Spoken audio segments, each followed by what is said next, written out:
Hey everyone, this is Nana. I'm one of the midwives at North Atlanta, and welcome to Tip Tuesdays.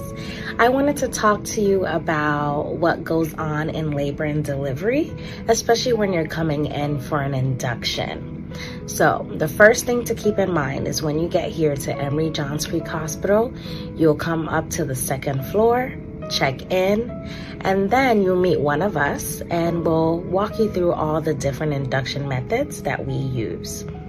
So we look for dilation, effacement, and station. So dilation is basically how wide your cervix gets, and your cervix needs to be at least 10 centimeters dilated for us to say that you're complete.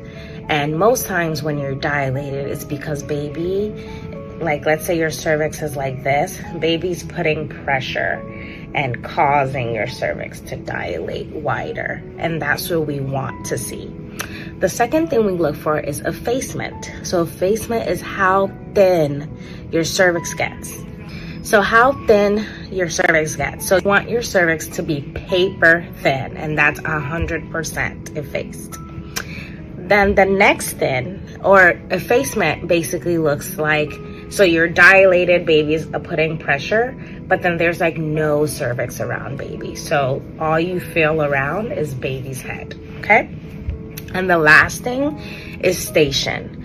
So we look at station as baby being high, right in between your pelvic bones, and then out of kind of like below the pelvic bone into the vaginal canal.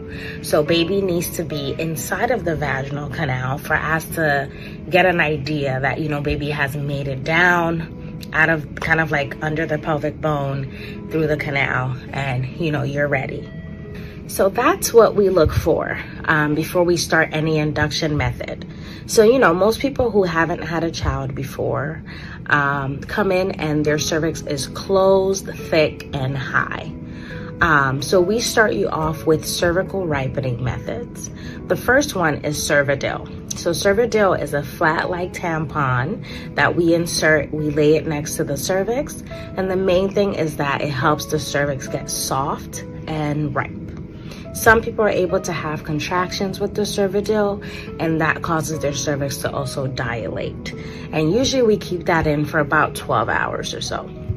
Then the next other cervical ripening agent that we use is Cytotec. And it's a pill that we give you to swallow, and it does the same thing. The goal is to just make your cervix soft enough to be able to dilate. Then the other method we use is amniotomy, which is basically breaking your bag of water, and that also helps to speed things up once that bag is not really supporting baby anymore. Sometimes baby is able to fly, which essentially means sometimes it just causes baby to come down further into the vaginal canal and causes the cervix to also dilate.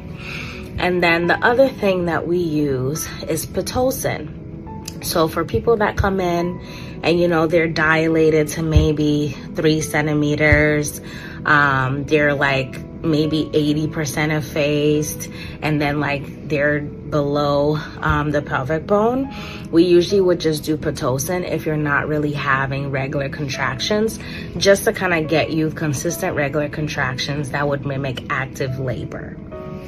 Okay. If your water has broken, meaning your water breaks on its own, and you're dilated, you're contracting on your own, we don't add anything, we don't give you anything, we just allow you to do your thing until you're ready for baby to come out. Oh, last one is the Cook's catheter. So it's a catheter that we usually use if you're 1 centimeter dilated. It's like a straw-like rod that has like deflated balloons on like either side, and one part of it goes inside your cervix. We blow it up with water. The other part is outside of your cervix. We blow that with water, and then it sandwiches your cervix together. Most people are usually 4 to 5 centimeters using the Cook's catheter by the time it comes out. So that's also another induction method that we use. So thank you for listening to My Tip Tuesdays. If you have any questions, please let us know. Otherwise, we'll see you in labor and delivery.